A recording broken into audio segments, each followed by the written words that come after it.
In 1964, former U.S. Air Force Lieutenant Bob Jacobs was in the 1369th Photo Squadron at Vandenberg Air Force Base in California.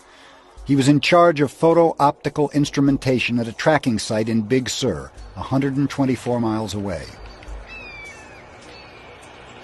His mission was to film an Atlas rocket go through all 3 stages of powered flight. This particular mission was part of the Nike Zeus objective for the development of an anti-missile missile during the height of the Cold War. All cameras rolled as they heard liftoff from Vandenberg over their radio. 5, 4, 3, 2,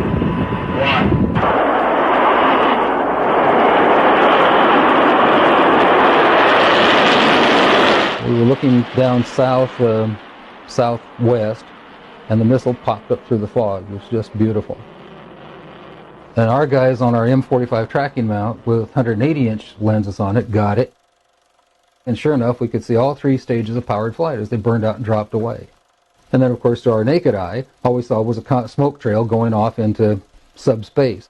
So we whooped and shouted and heard the film wrap off in the BU telescope and figured, well, that was our first big deal, and we got it.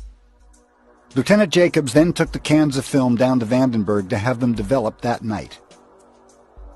The following morning, Jacobs was ordered to go immediately to the office of Major Florence J. Mansman, the ranking optical instrumentation officer in charge. I walked into his office, and they had a screen and a 16-millimeter projector set up. There was a couch, and Major Mansman said, sit down, and there were 2 guys, as I recall, 2 guys in gray suits, civilian clothes, which was fairly unusual.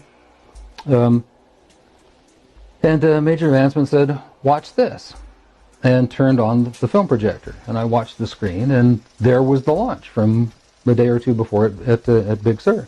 As the Atlas missile entered the frame, we could see the whole 3rd stage, which has 2 rocket nozzles like this and one in the center, a gimbaled one in the center, filling our frame from about 160 miles. That was pretty exciting optics.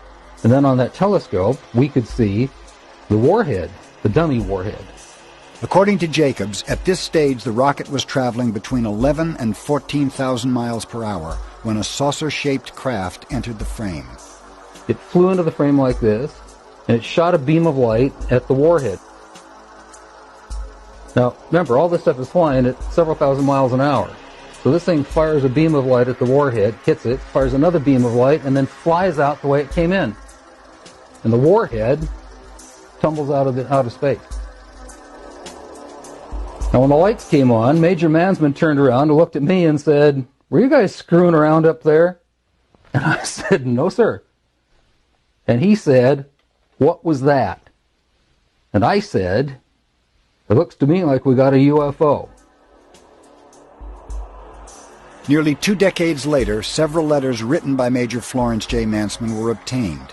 In one dated March 8, 1983, Major Mansman corroborated Lieutenant Jacobs' story. In the film, the assumption was at that time extraterrestrial. Details would be sketchy and from memory. The shape was classic disc. The center seemed to be a raised bubble. Now, Major Mansman said to me, after some discussion about it, and he said, you are never to speak of this again. As far as you're concerned, this never happened.